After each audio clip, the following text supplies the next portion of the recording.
Hello, it's Friday, and you know what that means. It's time for our live website streams. And today I'm going to be joined by Andy Tuxford, our head of SEO. Andy, how are you doing?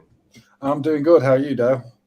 I'm doing absolutely superb. I've got my coffee ready to go. This is going to be a good one. But before we get started and Andy starts to talk to us about international SEO, just a bit of housekeeping. If it's your first time here, make sure you do hit subscribe down below and hit like if you enjoy what you're watching during the course of today's stream. Also, if you are active in our chat and tell us where you are watching from, if you have any questions, you'll be entered into a prize draw for how to get to the top of Google, the 2022 edition. Ta-da! Now complete with free SEO checklists and stuff that's all blurry. Come on. You can see it. Includes free checklists. Also, a free review of your business for worth £197 or something. Anyway, be active in the chat today and you will be entered in for a prize draw for that paperback copy, and I will send it to you personally. But before we get started, I'd love to know where everybody is watching from today. So in the chat, well, this will get you added into that prize draw, but tell us where are you watching from today. It'd be great to know. Andy, I've now covered your face. Sorry. You're in there somewhere. It's probably a better view. So where are you joining us from today, Andy? I'm in the outskirts of Nottingham, just kind of halfway between Nottingham and Derby. Awesome. Let's see where we've got people joining us. We've got people. Hello, Ron. Nice to meet you. Morning, gents. We've got Jazz. Hello, Surf Moose. Fantastic to see you once again. Jess Percival from the marketing team. Great to see you too. We have Phil Robinson joining us from Tokyo. Fantastic. We've got Nightbot having an absolute mare. Not sure what's going on.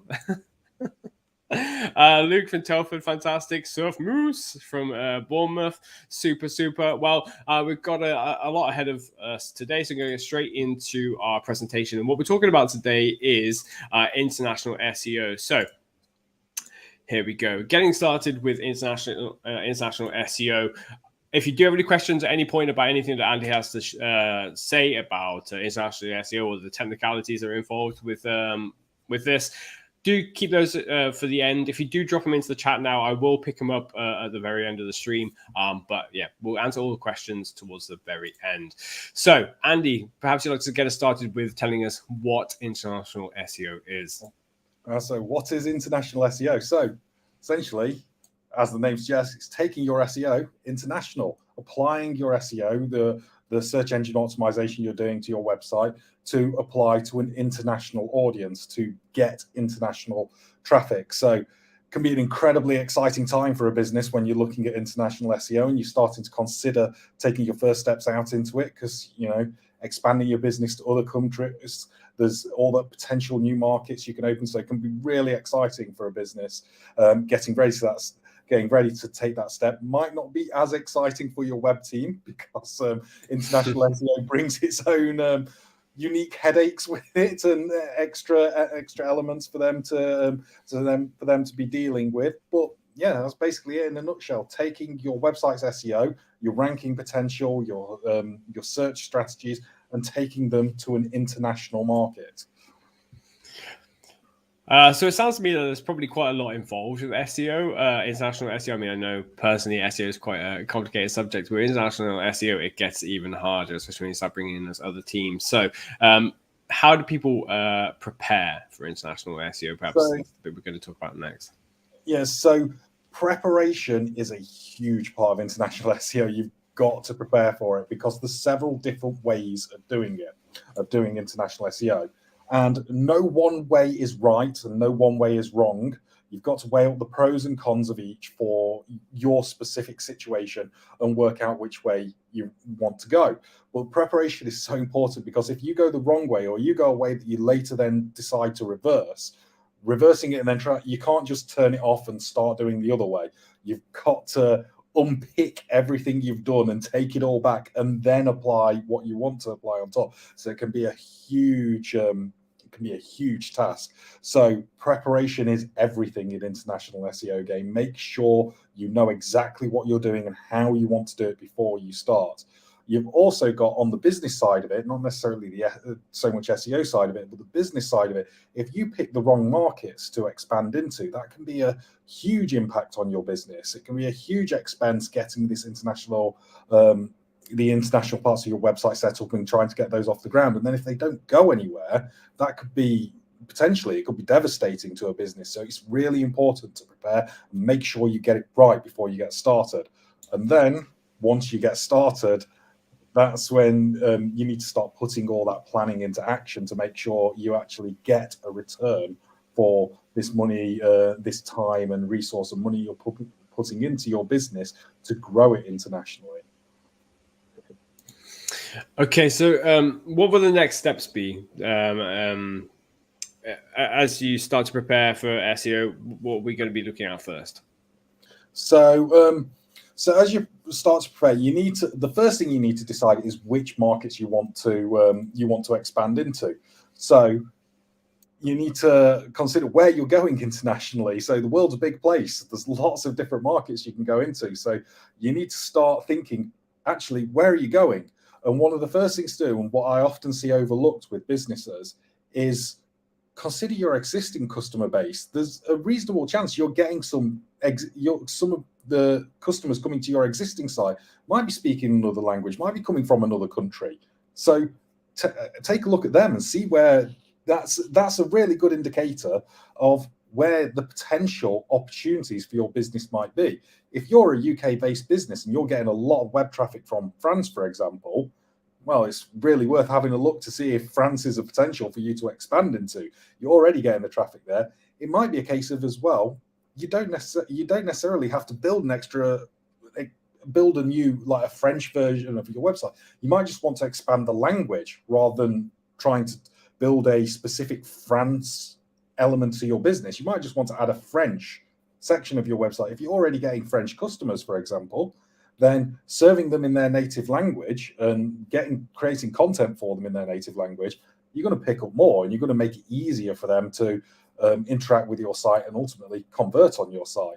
So take a look at existing customers to start with, and you can get all this information out of Google Analytics. It's great. You can literally just go straight into Google Analytics, look at the customer data that it gathers for you, and you can see where people are accessing your site from and what language their browsers are set to, which is a pretty good indicator of what language they speak.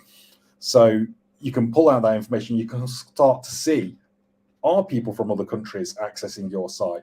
What are they doing on your site? And start to build that picture so you can start to consider, is there a market there for my business? And should I consider expanding into that market?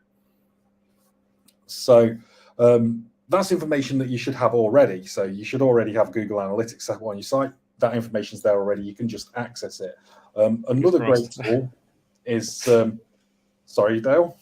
I was just saying, fingers crossed that people have analytics on their websites at the very least. Well, if you don't have Google Analytics on your website, or there are alternative analytics platforms, so they're okay. If you don't have an analytics platform on your website, get one on there right now, because you're missing out. You're missing out on so much information that is amazing for your business. The second so Google have this tool called Market Finder. If you want to use it, just go into Google and type Google Market Finder and you'll find it. And we've got a screenshot of it there. It's a really handy little tool, especially for international targeting. So you can go in that tool, you can build a profile about your business, or if you just want a quick use of it, you can just put your website URL in and run it. And what it will do is it will look at your website, work out what niches and industry you're in, and then it will give you a breakdown of search interest on that for that niche or industry in all the different countries around. So that can be really helpful in determining where your potential markets may be. So, for example, you might put your business in there. Let's say I've got a burger business selling frozen burgers, Andy's Burgers, and I've put andysburgers.com into there, run it, and it might tell me, for example, oh, there's lots of search interest around burgers in France. So that gives me a good indication, actually, I maybe want to start considering moving into France. It's not what word am I looking for? It's not a magic bullet. Don't just because these things say, oh, France has got a good search industry, or you're getting French people as you traffic, go, right, that's it, I'm off to go and start a French website. You still need to analyze it yourself and look at is this opportunity. The markets might be different. Your product might not be quite right for their market. So you still need to do that. But these are great first step tools of identifying areas to look at. So you're not looking at loads of areas that just have no interest and just don't get anywhere. You're not wasting your time, essentially.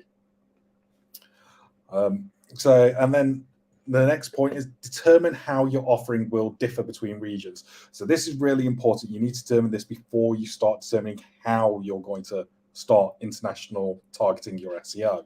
So you've got to look at and determine how your offering differs between regions. What's different between what you potentially will be offering in France versus what you're offering in the UK. What will be the difference between them? Is it just price? Are the products going to be slightly different? Or if it's services, are the services going to be slightly different? It's easy to think, oh, well, I'll just do the same thing, but in that country. But often you'll need to start considering just little tweaks to your offering for the specific market, because the market's going to want different things. So you need to start thinking about how your offering is going to differ. And then finally, and this is quite a big one, determine if you're splitting by language or country. So will your offering be different? Are you just targeting different languages, or are you targeting different countries? So it's important because it can have a significant impact on your international SEO. So for example, if you stick with the France example, there's information in France, so there's potential market in France. So you think, I'm going to target French speakers. Well, there's French speakers all over the world. They're not just in France. Sure, I would expect most people in France, probably everybody in France, speaks French. But there's also a lot of Canadians that speak French. There's also other countries around the world that all speak French, some as their first language. So you need to consider, are you targeting by language or are you targeting by country? For example, a media business, New York Times, they're not targeting by country. It doesn't matter to their content whether you're in Canada speaking French or in France speaking French. You want the French version of their content because you speak French and it's about consuming the content.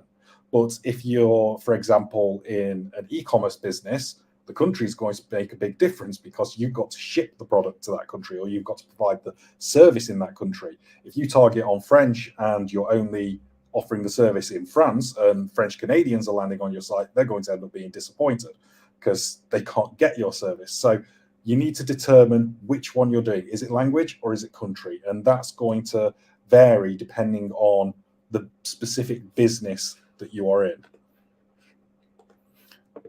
So can we get the next slide, please, Dale?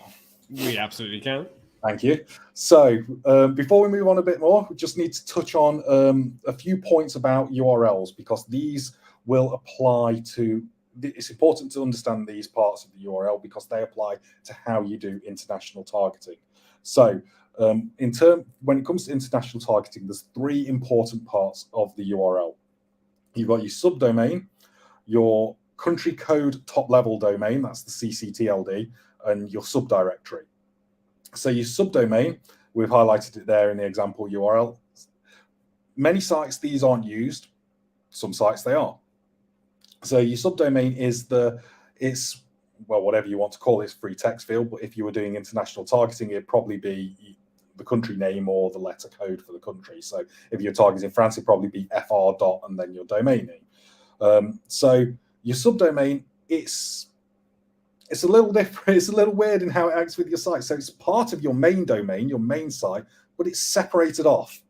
It's if you think about it, it's a bit like a flat in a building. So the domain's the building, and then the flat is the subdomain. So it's a separate part of the building, but it's still part of the overall building. So it's a separate domain, it's a separate residence, but it's still part of the overall building. So that's kind of how subdomains are treated as part of main domains. It's a separate section of your site. It's separated off. It still belongs to that domain, but separate. Your country code TLD or CCTLD, country code top level domain. So that's, as we've highlighted there, that's your .co.uk, .co.au, I think is the Australian one, .ca, I think is Canada, all the various different ones for different countries. And that's telling crawlers that this domain belongs in this country. So there are normal TLDs that aren't country code TLDs. They're your .com, .org, .gov, although .gov has .uk on the end of it, so ignore that one. So .com, .org, .xyz, various ones. They're coming up with new ones all the time, but they're international, and the most common international one you'll see is .com. But things like your .co.uk, your .ie, which is Ireland, are all specifically tied to a country. So they're telling whatever agent is accessing the site, this domain belongs to this country. An important part to remember about top-level domains is if you have a domain on .com and you have the same domain on .co.uk, they are completely separate domains as far as any kind of crawler agents, search agents are concerned. They're completely separate. They're not related to each other. It doesn't matter that they've got the same name, completely separate entities because they're on different top-level domains. I suppose if we stick with the house kind of flat example, that would be like having the same number and street name, but in different towns. So it's completely separate. It might have the same name, but it's a completely separate area. And then the final one is your subdirectory. So you can see it's highlighted there. That comes after the top-level domain. And that's kind of like a folder underneath the main domain. So it belongs to that main domain or that subdomain if you're under a subdomain, but it belongs under that. So again, sticking with the house/flat example, that's kind of like a room within the flat. So they're the important parts of the URLs, because these are the different ways that you will influence international SEO. So can we go next slide?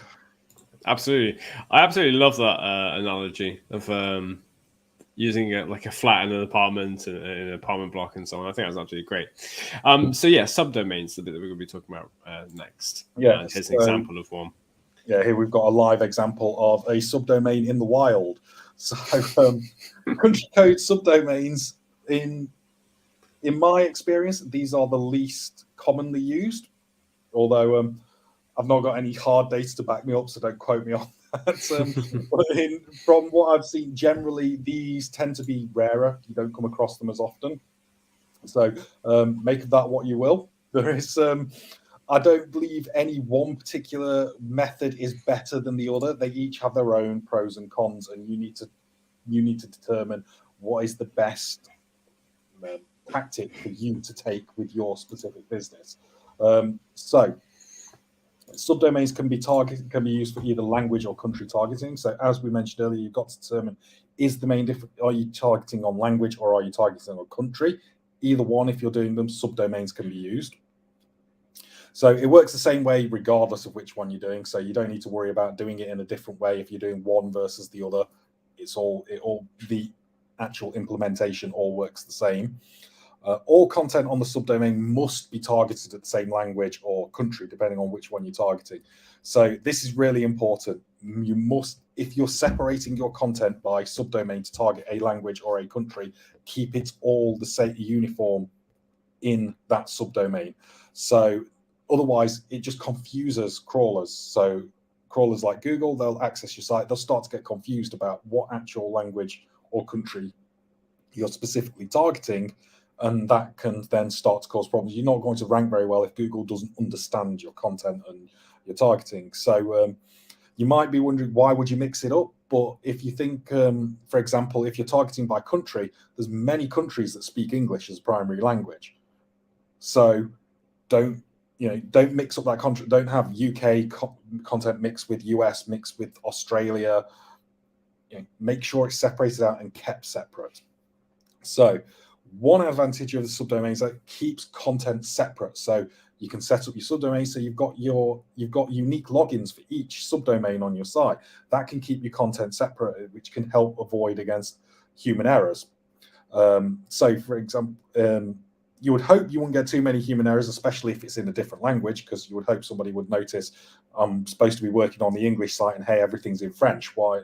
You'd hope somebody would notice that. But if you say got an English site and a US site, all the content's going to be in English. It could be quite easy for somebody to accidentally be in the wrong part of the site, and then they put the wrong content up in the wrong place, or they add links to the wrong place, which is going to start causing you problems. So subdomains can help keep all that separate. So it doesn't completely eliminate it, but it reduces the chance of somebody making a mistake like that. It is connected to the main domain, so the main version of your site. So you do get some authority passing over. So I'm sure everybody's familiar with building authority on your sites, and links help spread that around to help pages rank. So it does help gain some of that. If you've got a well thought of main domain, the subdomain in general is also going to gain some benefits from that and rank quite well because of the strength of the main domain. And then one final downside, if you are already using subdomains, so you might have your blog on a subdomain or a video section of your site on a subdomain, it can get very complicated very quickly if you start then using language or country subdomains underneath. You then start straying into the territory of subdomains, and it can get very messy very quickly. So if you're already using subdomains, personally, I would kind of just rule out subdomains for international SEO just straight off the bat, because like I said, it can get very messy very quickly. You can start moving into subdomains, but I wouldn't recommend it. I'd just straight up say no, that's just too much. Yeah, absolutely. I mean, you see like legacy sites that were built in like the 90s and the early 2000s that, you know, were built in that way that you said there, like video.example, who then tried to add in like another subdomain and then eventually realized that, hey, we need to get this away from that system, and it's costing them an absolute fortune in terms of like hours and finances to get it rectified. On a side note, I'm not a fan of using subdomains for like your blog and video section. Put it in your main site. It doesn't need to be separate. Yeah. Like you said, Dale, you see legacy sites, some old sites use it that way, and it used to be quite common. Move it over. Yeah. Put it under your Any main website that's been well optimized by a good team of SEOs, like Expression Ninja's SEO team, shouldn't fall into that category of having any subdomains with content on it at all. Cool. So we're going to move on. Sorry, Andy. So you should only be using subdomains to keep content separate. So it's almost like a top level domain, and you want almost like a clear line in the sand. This is different to this. Yeah, absolutely. So the next part was CCTLDs, or country code top level domains. Yeah, so your country code top level domains there, like we said, your .co.uk, your .co.nz, your .ies, .fr, all the different, and they're all related to the specific country. So you can cycle on the next slide, Dale. So these are more common than using subdomains for international targeting. We can see Mac here, an example of one with Mac. Really massive example, Amazon. Amazon use different country code TLDs. They use .com for the US, .co.uk for the UK. They're the only two I'm familiar with. I'm sure they use .ie for Ireland and .fr for France and so on across all the various different countries. So can we jump to the next slide? So CCTLDs should only be used if you are targeting by country. Never use them if you are splitting your content by language. Obviously, countries often take with language as well, but you need to specifically be targeting countries, not language. That's why, why we will need that is because point 2, they are an extremely strong local targeting signal. So if you've got a .co.uk domain, you're screaming out to search engines, this is a UK website. So that's why you don't want to be targeting on language. So if you're then just targeting English, well, you're telling all these crawler agents that this is a UK website, but we also want it to rank in the US. Starting to add in some confusing signals there.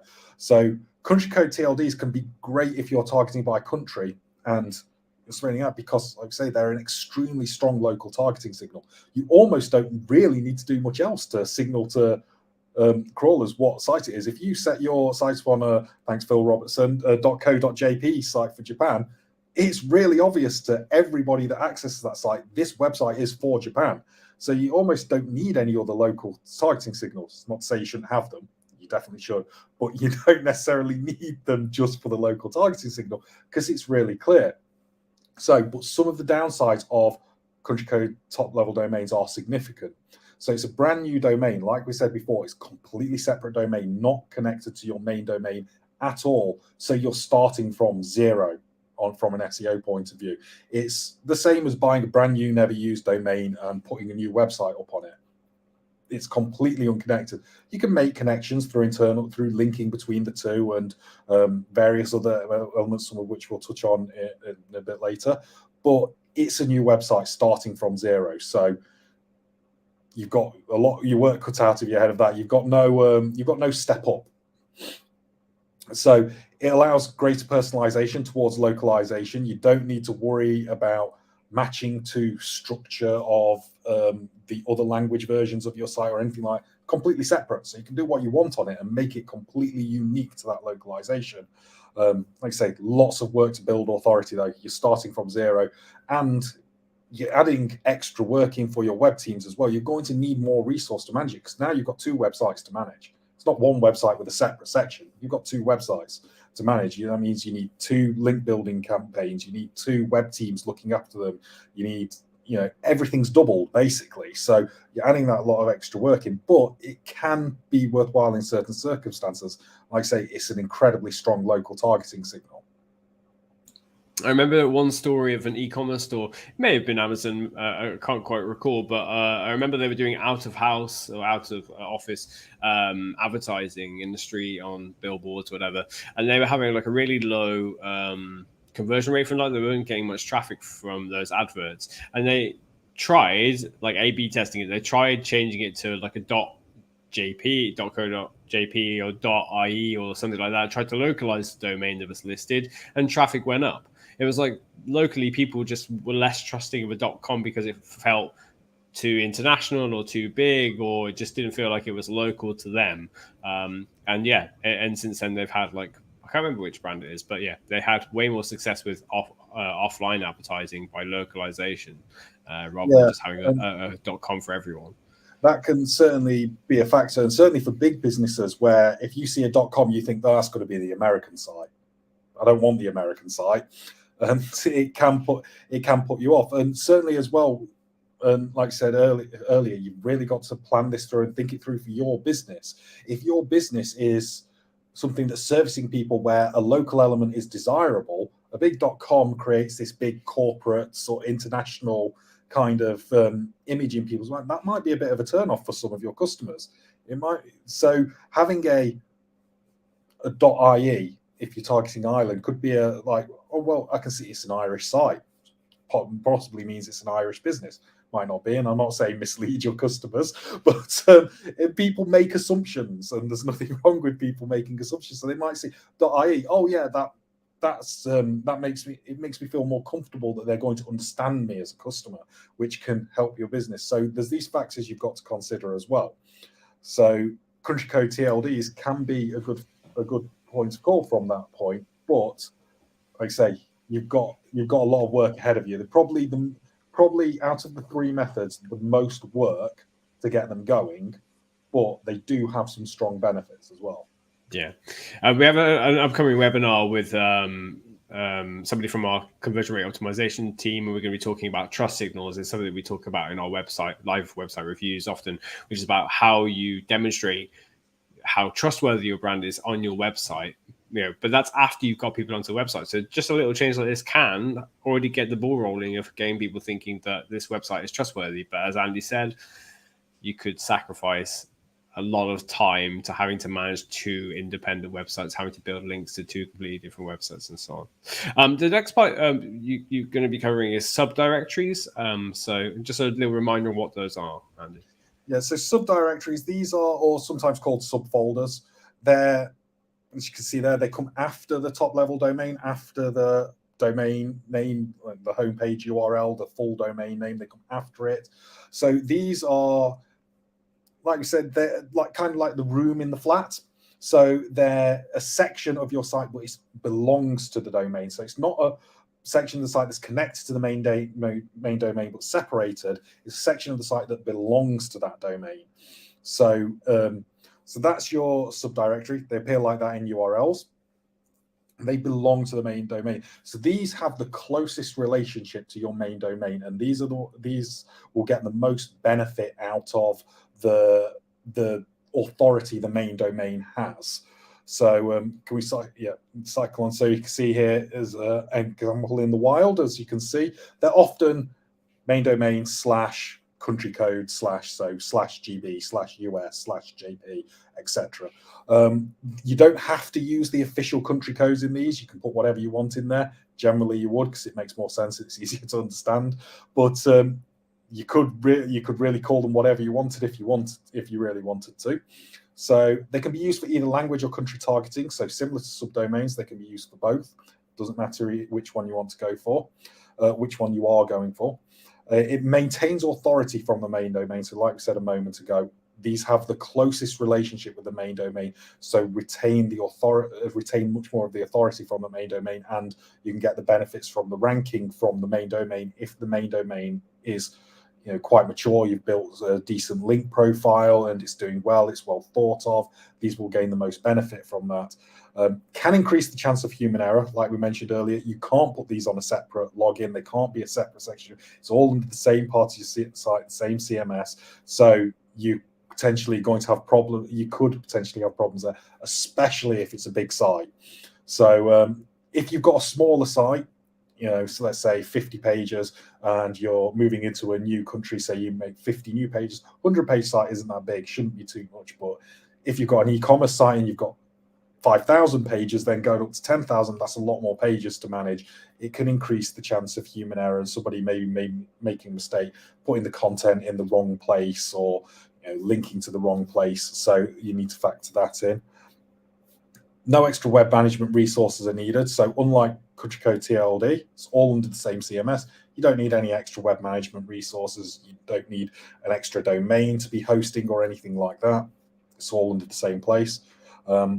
Large sites, though, as mentioned, can get quite complicated and are difficult to manage because it's all under one place. And for each country or language you're adding in, you're essentially doubling the size of your site. It can make them very big very quickly, which can start to get complex.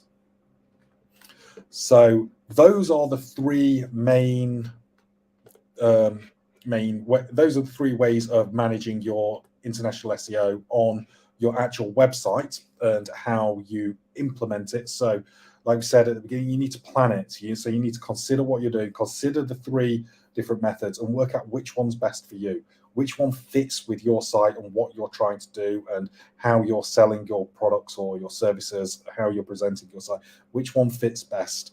And then you need to plan out how you're going to implement it for this site. So don't just immediately jump and go, right, we know, let's jump in, start throwing up subdirectories, and we're going to and start creating the content.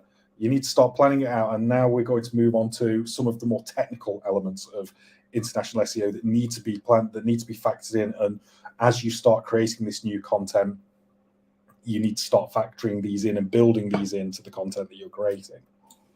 So one of these pieces that you're talking about, we're starting getting more technical, it's called Hreflang Tags. And I suppose to most people watching, this might look a little bit scary, Andy. What are we looking at?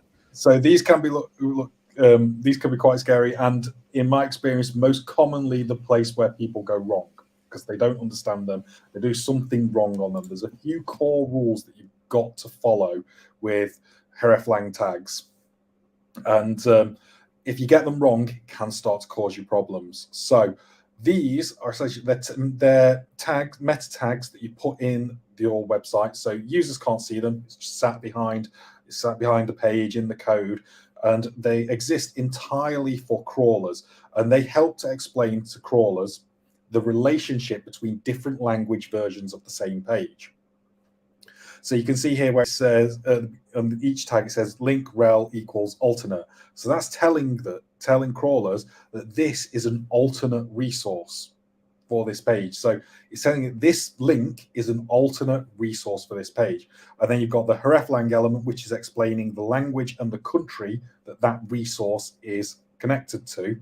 And then you've got the actual link itself, we're telling where the location of the page is. So you can see here we've got English, GB, Great Britain or UK, English, Australian, Spanish, Spain, French, Canada, and English, Canada. And they're all pointing to the same page. because I made a mistake and I should have made them more localized. So that is, they should all be going to the same page, which this is a correct example in a moment. Yeah, so see, Andy said before, it's so easy to get these wrong. So I was only creating this presentation in Canva in this tool, and I still managed to just type it in wrong. Now imagine people making this on the page level and getting it wrong. That can have huge consequences. So yeah, it's easy to do, less risky in this case because it's just a presentation. But if I had done that on site, we'd be in a whole world of trouble. Yeah. So essentially, if you had those tags as they are on that page, you're telling crawlers that page is for three different language speakers, which would be interesting. A page in 3 different languages at once, and for 4 different regions. Sorry. So it could be you could have English GB, English Australia, English Canada. That could apply to the page if the page was in English and was appropriate for those 3 regions, but it can't be in English appropriate for British people, and in Spanish appropriate for Spanish people, and in French appropriate for Canadians. So that's where the errors would be. But if we cycle on to the next. Absolutely. That'll teach me to do these slides at 11 o'clock at night. It's all right. You sent them through me and I didn't spot that immediately. So your Hreflang tags, you must set them up on your website regardless of which of the 3 types of implementation you're doing. Doesn't matter if it's different country code, TLDs, subdomains, or subdirectories, you must set your Hreflang tags on it. The only way you sort of get away with it is if you're using different country code TLDs, because it wouldn't be an error then. If you're using different subdirectories and different subdomains, it would be an error. If you're using different top-level domains, because they are completely separate, not having them there wouldn't be a technical error, but you are missing out on the benefits they provide, and that is the connections between the different content, saying this is the French version of this is the Spanish version of this, so crawlers can help to understand it and know which alternate versions to serve for the right users. So they should be set up regardless of implementation. They absolutely must be with subdomains and subdirectories. I'd say must with TLDs because you really, really should have them. But technically, it's only an actual error on your site with the other 2. It's just a huge missed opportunity with TLDs. So they provide a map to crawlers of how the different language or region pages relate to each other. Essentially, it's connections between the 2, saying this is the Spanish version of this is the French version of this, and so it helps crawlers understand. So if this page is relevant for a user and that user speaks French, this page is relevant. This is the page I should give them. So it provides those connections between the 2. The tags, as we saw in the tags, you had 2 codes at the end, the language and country. They should always be crafted language country. So language dash country, like that. Never country dash language. Won't be read properly if they're read like that. Google will always read the first entry as the language. So if you only put 1 entry, and that's the next point, language only can be used. If you only put 1 entry, it will be read just as the language. But you can't do country only. It has to be language and country, or just language. The first code will always be read as language. So if you only put 1 code in there, even if it's country code, it's going to be read as language. So language code should be in ISO 639-1 format. That's a fun one. Probably nobody knows what that format is. I couldn't tell you the technical reasoning behind it. But to find those formats, go to Wikipedia, type that ISO 639-1 in, and it will give you a table of what they all are and what language they relate to. So that's a really useful information. Same applies for the region codes. They should always be ISO 316-1 Alpha 2. That's an even better one for that. And they're the country codes. It's internationally recognized, so it's always the same for everybody that's using them. It's always the same, so it avoids any confusion. But again, if you need to see that table, go to Wikipedia, type that in. If you're doing international SEO, bookmark those pages so you can get them, or even better, copy them and put them in a document somewhere for yourself, just so you've got them. But they should always be in that format, and they should always match that format. Don't be tempted to make your own up and put your own in, or guess, because some of them Some of them aren't as obvious as you maybe think they would be. So don't be tempted to just guess at it. Only put them in if you're sure. If you're not sure, check those tables. So region code should be set only for countries. So it's only countries. It's another common mistake that I see. EN-EU doesn't work. EU is not a country, so it doesn't work. It's got to be a country code, which is one of those formats we mentioned a moment ago. EU isn't recognized by that format because it's not a country. It's a coalition of countries. So if you do EN-EU, it's an error. It's wrong. The code is wrong. And another one that we see, code for UK is GB, not UK. So it's Great Britain, not UK. So this just goes to highlight, don't try and guess, don't think you know. If you're unsure, check. Because the amount of times I've seen people put UK in rather than GB or EU I've seen it so many times. But so check the codes and make sure you've got the right codes. So there's some rules about the Hreflang tags, and here we see some example Hreflang tags as implemented, and you can see we've got the different URLs in. So I got it right that time. Yeah, I put them in this time. You could drop these on the site and they would work. They would be fine. So you can see we've got the links to, to 4 different pages here in different languages for different regions. So all 4 of these links should appear on all 4 of these pages exactly the same. So every page should have a Hreflang tag that references itself. So don't cut the one off that references itself and only point links to the other ones. Every page should have that needs a Hreflang tag should have one that references back to itself as well. So this would apply for this group of pages. So basically, you've got your home page, your Spanish version of your home page, your French version of your home page, and we've got a second Spanish version of the home page. So they would all need the exact same tags on the page, all referencing to each of the other ones and referencing back to themselves. This one was clearly a test, Andy. I wanted to see if I could catch people out.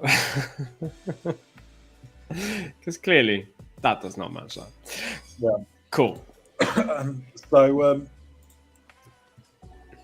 Lost my train of thought now. So yeah, they should always reference back to themselves and they should all match. And as well, another common mistake that I see is people do the same tags and apply them to every page. Shouldn't be on every page in the group. So if you've then got a services page, you need in English, French, and Spanish, you need to create the Hreflang tags for the services page group that will link to each version of the services page, and they need to apply identically across each service page, and so on throughout the site. So you can't just create one group for the home page, put it on every page of the site, because that won't work. Essentially, you're telling crawlers that every page of the site is the equivalent of the home page. It's going to get very confusing for them trying to rank content. You need to group each page together. So for each page of your site, you need to map what is the alternate language equivalent of that page and create Hreflang tags for each group, and then put them on every page in that group. I remember once we were consulting an e-commerce store that had their development team, which is an external agency, had done that. They just applied the same Hreflang tags across every product page, all category pages, everything, and they wondered why the ranking had suddenly just like wavered. Yeah. So and then the agency said it was too difficult; they weren't going to reverse it. So, joys. Ridiculous. So, it's too much work. Basically, a Hreflang tag is just giving a message to a crawler saying, "This is the French version of me. This is the Spanish version of me," and so on. And so, if you point every tag back at your homepage, you're basically saying, "Oh, I'm, a product page. I'm your frozen burger 8-pack. This is the French version of me. It's the home page." Well, it's not the French version of you. That's the French version of the home page. You need the French version of the burgers page. It needs to match. So, and then we have X default tags. So, Xdefault is another type of Hreflang tag. So this is where a lot of confusion often comes in with Hreflang tags and people don't understand it. So Xdefault is used to signal crawlers that the page doesn't target any particular language or locale. So you say, this is the default page if we don't know, or we've not got we've not got an appropriate language version of the page. This is the default page that the user should be given. So it's often used for language selection pages. You might have seen them on some sites. You've got a page and the page is literally just, images of different flags and each language next to it. And it's just pick your language. And then you pick that and then it takes you to the site. Language select, that would be your Xdefault page. It's not for any particular language or locale. It's for all of them for the user to select which one. And it also can be used for pages that dynamically change based on a user's location. So if you've got code on your site that picks up where the user is accessing your site from and dynamically changes the content of your page, that should have an Xdefault tag on it because it's for everyone. Important thing, dynamically changes the content, not redirects the user to a different page. So if it redirects the user to a different page, that page should have that whatever language Hreflang tag pointing at it. It's only URL stays the same, page content changes dynamically, then that's an Xdefault. So often you might not need Xdefaults at all in your setup. So it is only if you have a page that isn't a particular language, targeting a particular language or locale. So it's if you've got that default page that you use an Xdefault. Many sites don't need them, don't have to use them, and that's absolutely fine. It's not a must use somewhere. It's only if appropriate. But I often see them used wrong and put at the homepage and then alongside that with English target at the homepage. And well, it's not default then if it's targeting English. It can't be both. It can't target no particular language or locale and target English speakers in England. It can't do both. So tread carefully with Xdefaults, and if you're ever unsure, it's not going to harm too much if they're not included. Google will figure out language selector pages on their own. The Xdefault helps them along. It's not going to harm too much if it's not included. It will harm more if it's included and it's wrong. So make sure it's right, but for no particular language. Language tags can be confused with Hreflang tags because they're very similar, just missing a few letters. So language tags, these are a bit of code that sits on top of your site. Every site will have them. So they often get confused with Hreflang tags. They're separate entities, whereas Hreflang tags are explaining the relationship between pages and pointing out where the alternate page is. This is telling crawlers what language the content on that page is in. So most CMSs, most sites, it defaults and you don't really need to worry about it. But I have seen it quite a few times where it's defaulted to the wrong thing because somebody's forgot to update their settings. So it's a UK site and it's defaulted to EN US, for example. Generally doesn't harm too much if it's all in one place, especially if it's something like English. It's both in English, both fine. But once you start moving into international targeting territory, having the wrong language tags on them can then really start to confuse crawlers. So if you're saying the page is for English people in the UK and this page over here is for English speakers in the US, but your English UK page has got an English US language tag on it, it starts to get confusing for crawlers and they can start to struggle to work out what to rank for who. So worth a check. It's only a minor thing, and usually it can be done by setting in the back end and you can do it for the entire site. Most of them are okay in the defaults, but always worth a look to make sure it's right. Well, that noise means that we need to hustle along because I know Andy's got a call coming up in about 10 minutes time, 9 minutes time. So gonna race through these last couple of slides and then we'll see if we've got time for questions. If not, I'll handle a few questions at the end. Don't forget, if you do drop a question in, you get entered into the prize draw of how to get to the top of Google, the 2022 edition. So Andy, directing traffic. So once you've decided how you're going to do it and you put all your Hreflang tags all over your site, you need to actually direct the traffic that lands on your site to make sure it can get to the right pages. Because even with all your Hreflang tags, it might not land on the right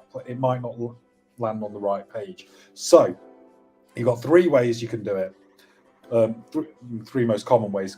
Country or language selector, which is, I'm sure you've seen them all, generally a little button in the top corner with flag in it or a language code, and you click on it and it lets you select which country or language you're from, and it changes the content.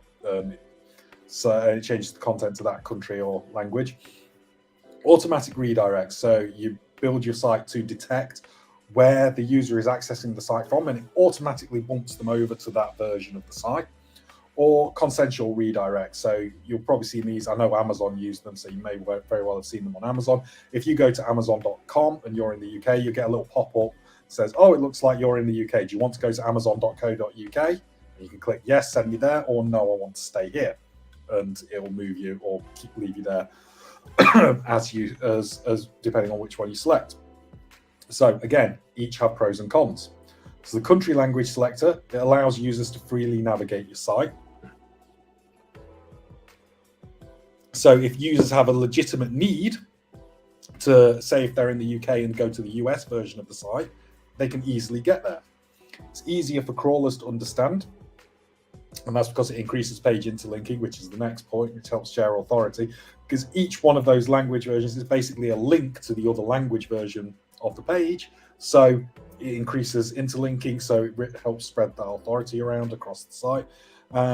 But the downside, users may end up in the wrong section of the site, and hopefully they know how to get back, but you never know. They might end up stuck in the wrong section. They might navigate through a few places and then get stuck, can't work out how to get back and leave the site. So it's a concern. Next slide, please, Del. So automatic redirect, so that redirects you along. Like we said, if you access the site, you've got a bit of script on your site that picks up. Usually it'll run off the user's IP location and say, "Oh, your IP location is in the US, so I'm going to bump you along to the US version of our site." So if going to the next slide, Del. So again, pros and cons. No user inputs required, so it's automatically dealt with. They're automatically moved over to the right section of the site. You don't need the user to do anything, and they're pushed over to the right section of the site. It may be difficult for crawlers to understand, depending on exactly how it's implemented, but crawlers, particularly Google, accessing your site from the US, if you're automatically dumping them over to the US version of the site, they might not be seeing any of your other region or country or language content. They might just be seeing the US stuff. So could limit there. So that's a pretty major thing to look out for. And if users have a legitimate need to be on another section of the site, it can make it difficult or even impossible for them to access it. So it could push them away from business with you. For example, if if your customers are potentially setting up their own business that they wanted to use you for in a different region, and then, "Oh, I need to access the US version of your site to buy all my office furniture, for example, for my new office I'm opening," and you just keep on automatically dumping them on the UK version, they can't do it. How long do you think they're going to try to do it before they're just going to go, "No, I'm going somewhere else"? So automatic redirects can be tricky on that front. And then Dale, if you can jump on to the next slide. And then you have consensual redirect, which, as we said, essentially gives you a pop-up that asks you if you want to be moved. So it gives users the choice of which section to be in, so they can easily select, "No, I want to stay here, I should be here," or "Yes, oh, it's an accident, yes, please move me over." It prompts users that land in the wrong place, so you're not just waiting for them to get to the right place themselves and potentially never find it. It prompts them to move along. Generally, it is easier for crawlers to understand because the page has to render before it will redirect them, so crawlers will be able to see the rendered version of the page. But in this case, it should never be the only option. If you set this as the only option, basically users have got one point and one point only where they can move to a different language version of the site, and that's right at the beginning. If they say no and then move around a bit more and I think, "Okay, now I want to go over," they can't. So in my opinion, the best implementation is using actual two implementation. Use the consensual redirect and the language selector. So if they do land on the wrong version of the site, it gives them the option to, it prompts them. If they want to stay there, it's still easy enough for them to move over at a later point. Or if they do move over and then want to go back, it's easy enough for them to do it. So in my opinion, those two work best as a combination. I'm not really a fan of the automatic redirect because, like I say, it can cause problems with crawlers, and anybody with a legitimate reason to want to access a different part of the site can't do so, or it's difficult for them to do so. So in my opinion, that's the worst of the three, although you may have legitimate reasons for doing that. You may there may be legitimate reasons, maybe depending on what industry you're in, legal reasons why you want to keep it all entirely separate and not allow somebody from, say, the US to access the UK version of the site. You might have a legitimate reason for that, in which case, by all means, it's a way to do that. And at least, while not completely ensuring it always happens that way, to at least give you a much better chance of all visitors happening that way. So I think that is it. Oh no, one last slide. So building international authority. So now, how do you go once you've implemented it? You've done your technical SEO you've done your SEO on your site, so that's all set up. How do you actually build international authority with your new parts of your site to get them ranking? Well, unfortunately, there's no magic bullet. There's no quick trick to international SEO, and there's one way you do it and you'll just dominate. It's the same as building other authority. So build content that's valuable to your users, and don't just assume just because it's valuable to your users in one region, it will be valuable to users in a different region.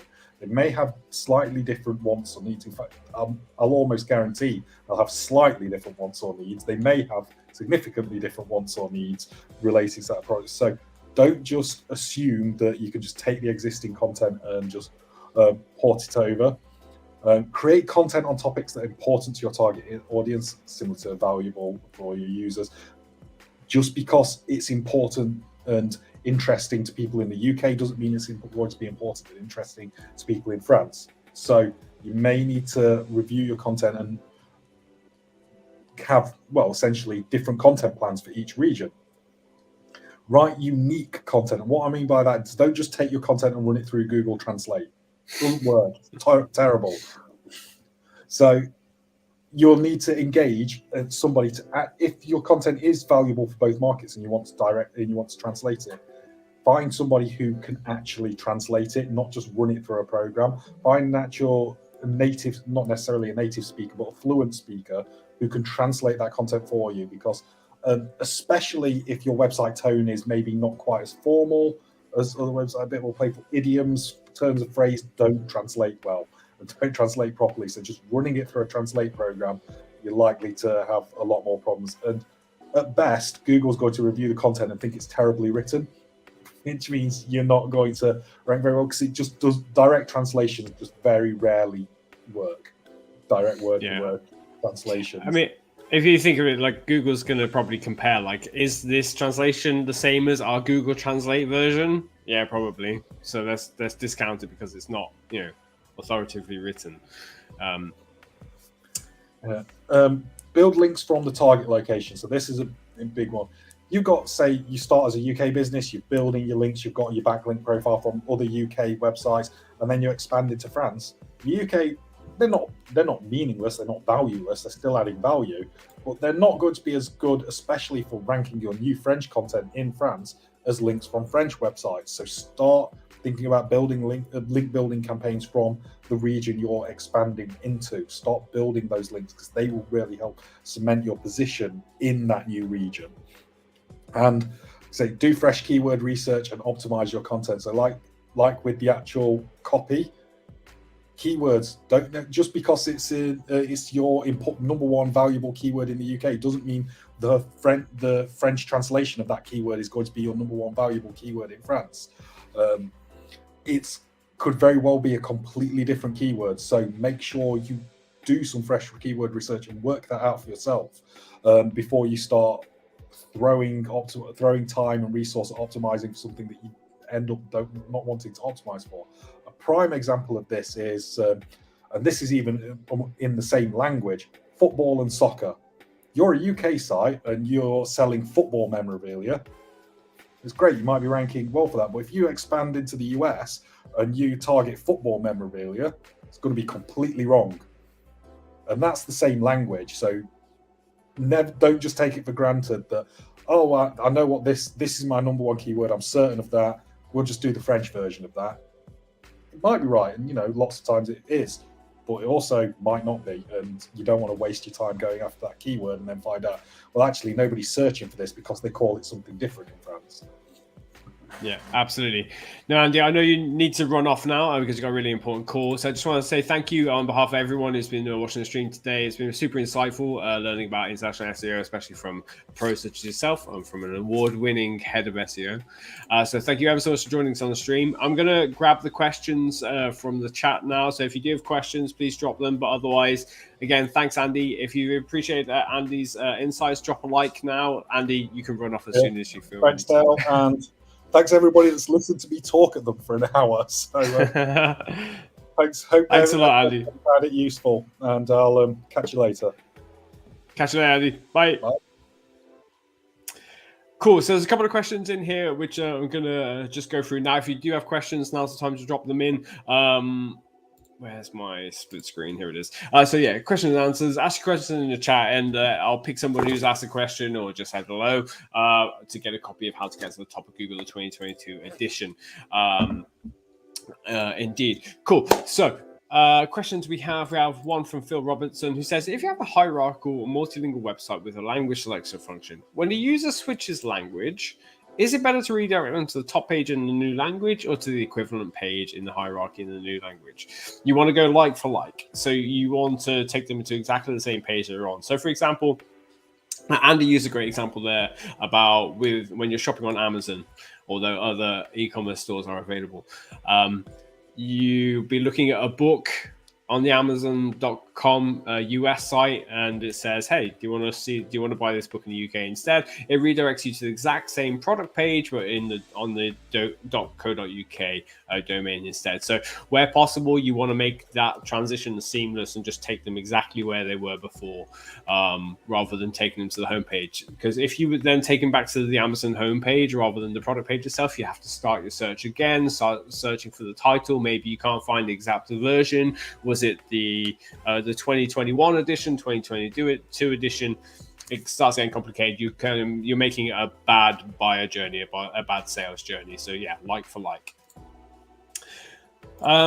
We have Lost Dodo. Hey, great to see you. Do you think Fiverr is any good for translation? Now, I'll caveat this by saying that Fiverr's reputation is obviously quite bad because the quality is normally quite poor. However, in recent years, they've made improvements where it's becoming more of a marketplace, and you do get a premium product from there. You do have better quality translations. However, you pay for what you get.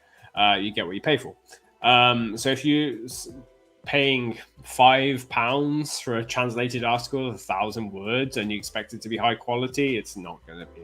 You have to pay. Like, good quality comes at a price. So you could use Fiverr, but I would expect that you'd have to use the same. You'd be paying the same kind of rate as you would by going through a translation agency or something like that. Hey, Joan. Nice to see you watching from Nairobi, Kenya. Fantastic for joining. Super. I think that's all the questions pretty much tackled. So that's great. Thank you, everyone. I don't know if there are any more questions you want to send through now. Now's your opportunity. Otherwise, I'm going to do a prize draw for the book. So just bear with me whilst I get that sorted out. Stop sharing screen. Share screen. Talk amongst yourselves. Okay, here we go. Got that sorted. So I'll give you another 30 seconds in which to leave a comment in the chat, whether that's hi, say thanks, tell me what you're doing for the weekend. Love to know. I don't have any plans personally. I think I'll be catching up a bit on work because I took a day off during the week. If that is of any interest to you whatsoever. I'm just going to have a quick look to see what we're streaming next week. Next Friday, we'll be back at 1 p.m. And I believe we're doing our live website streams. I'm just waiting for this to catch up with me. Here we go. Okay, I'm going to hit draw in a second, so bear with. Start drawing. Okay. Jazz, who I believe I sent a copy of the book to just last week. So I'm going to draw again because I'm pretty sure I already posted that out. Let's try again. Chrissy, fantastic. Chrissy, congratulations on winning a book. If you want to get a copy of the paperback, you can just email me at dale@exposureninja.com and give me your postal address, doesn't matter where you're on the world, and a confirmation phone number so that when it's being delivered, if they run into any troubles, they can let you know that it's been posted with your neighbor or what have you. So that's dale@exposureninja.com. Or if you prefer, I can send you an audiobook version or PDF just straight away so you can get it today. It's entirely up to you. But otherwise, thank you everyone. The next Friday will be a fix or rebuild stream. That's here we go, fix or rebuild. So join us next week and we'll get your websites reviewed. We'll tell you if they need to be rebuilt from scratch or if they can be optimized so that your conversion rate is better than it was before. Thanks everyone. Have a fantastic weekend and I shall see you next week. Take care of yourselves. Bye-bye.